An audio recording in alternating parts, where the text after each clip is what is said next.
Sanctus, Sanctus, Sanctus Dominus Deus Sabaoth.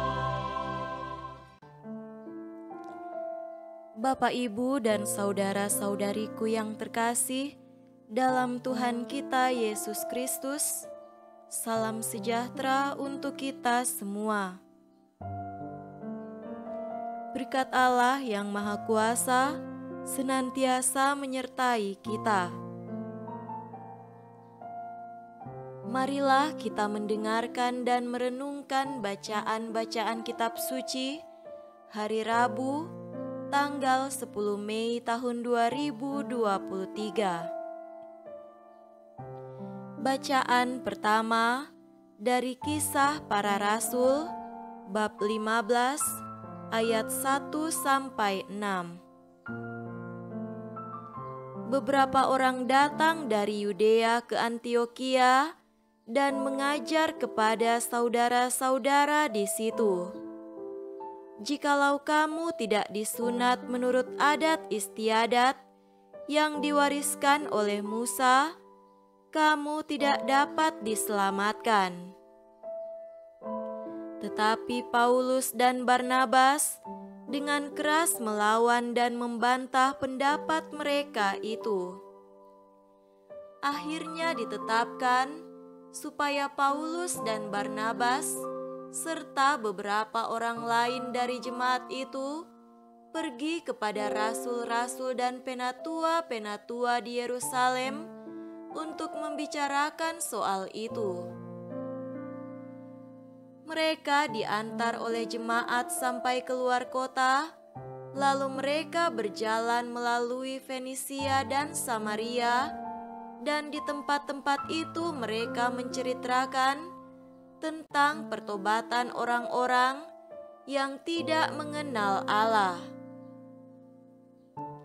Hal itu sangat menggembirakan hati saudara-saudara di situ. Setibanya di Yerusalem, mereka disambut oleh jemaat dan oleh rasul-rasul dan penatua-penatua, lalu mereka menceritakan segala sesuatu yang Allah lakukan dengan perantaraan mereka. Tetapi beberapa orang dari golongan Farisi yang telah menjadi percaya datang dan berkata, orang-orang bukan Yahudi harus disunat dan diwajibkan untuk menuruti hukum Musa. Maka bersidanglah rasul-rasul dan penatua-penatua untuk membicarakan soal itu. Demikianlah sabda Tuhan. Syukur kepada Allah.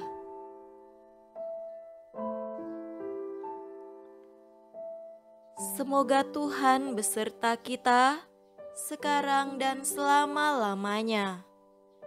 Inilah Injil suci menurut Yohanes. Dimuliakanlah Tuhan. Injil Yohanes bab 15 ayat 1 sampai 8. Akulah pokok anggur yang benar dan Bapakulah pengusahanya. Setiap ranting padaku yang tidak berbuah dipotongnya, dan setiap ranting yang berbuah dibersihkannya supaya ia lebih banyak berbuah. Kamu memang sudah bersih karena firman yang telah kukatakan kepadamu. Tinggallah di dalam aku dan aku di dalam kamu. Sama seperti ranting tidak dapat berbuah dari dirinya sendiri kalau ia tidak tinggal pada pokok anggur, demikian juga kamu tidak berbuah jikalau kamu tidak tinggal di dalam aku. Akulah pokok anggur dan kamulah ranting-rantingnya. Barang siapa tinggal di dalam aku dan aku di dalam Dia, Ia berbuah banyak, sebab di luar aku, kamu tidak dapat berbuat apa-apa. Barang siapa tidak tinggal di dalam aku, ia dibuang keluar seperti ranting dan menjadi kering, kemudian dikumpulkan orang dan dicampakkan ke dalam api lalu dibakar. Jikalau kamu tinggal di dalam aku dan firman-Ku tinggal di dalam kamu, mintalah apa saja yang kamu kehendaki dan kamu akan menerimanya. Dalam hal inilah Bapa-Ku dipermuliakan, yaitu jika kamu berbuah banyak, dan dengan demikian kamu adalah murid-murid-Ku. Demikianlah sabda Tuhan. Terpujilah Kristus.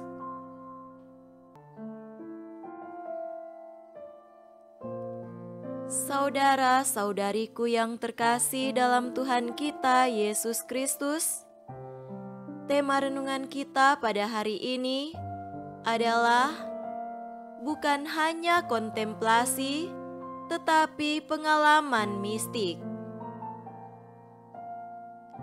Dalam salah satu kamus bahasa Eropa, secara singkat dilukiskan pengalaman kontemplatif itu bagaikan seorang yang masuk dalam volier atau kandang yang luas dan tinggi untuk banyak burung.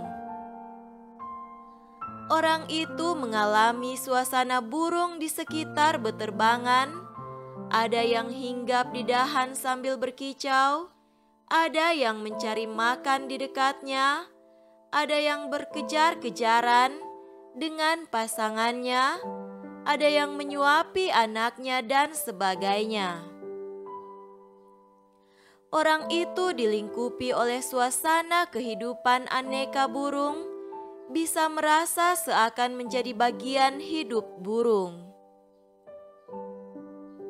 Saudaraku, apabila kita masuk ke dalam gedung gereja Katolik yang besar, kita merasakan suasana sakral tempat suci ini. Kita mengalami dilingkupi atmosfer atau suasana kehadiran Tuhan sendiri di situ, apalagi jika kita di depan altar dan tabernakel. Apabila kita berkontemplasi tentang Yesus menyucikan bait Allah, kita melewati proses leksio, meditasio, oratio, kontemplatio atau membaca, merenungkan, berdoa dan mengontemplasi. Kita mengalami hadir bersama Yesus yang mengusir para pedagang dan mengajar, bukankah ada tertulis, rumahku akan disebut rumah doa bagi segala bangsa? Tetapi kamu telah menjadikannya sarang penyamun.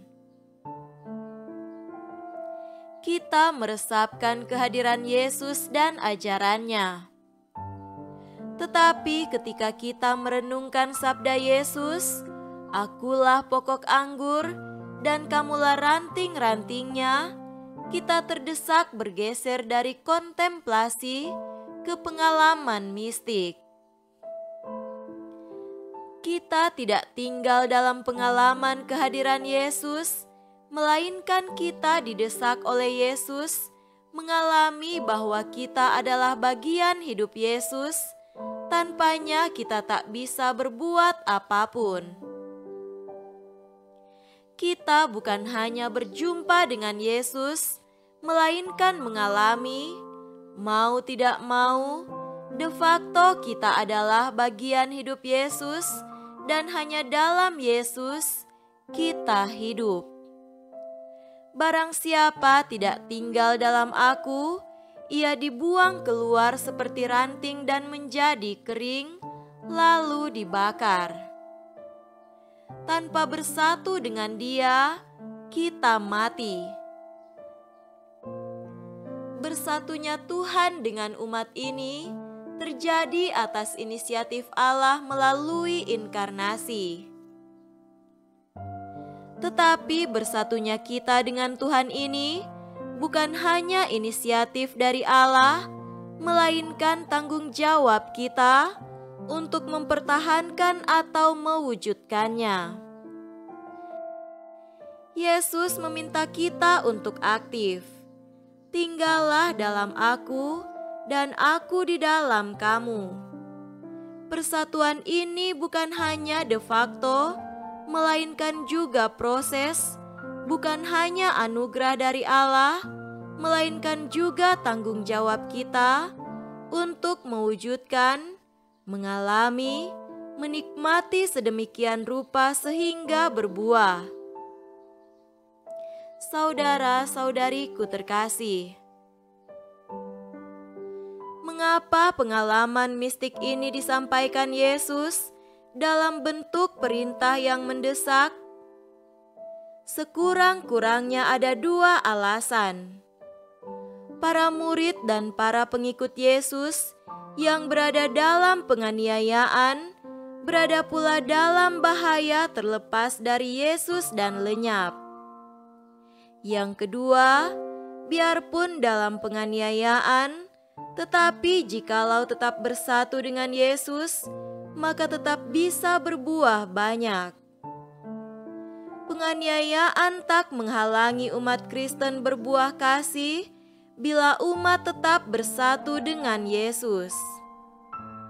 Tinggallah dalam aku, dan aku di dalam kamu. Semoga demikian. Amin.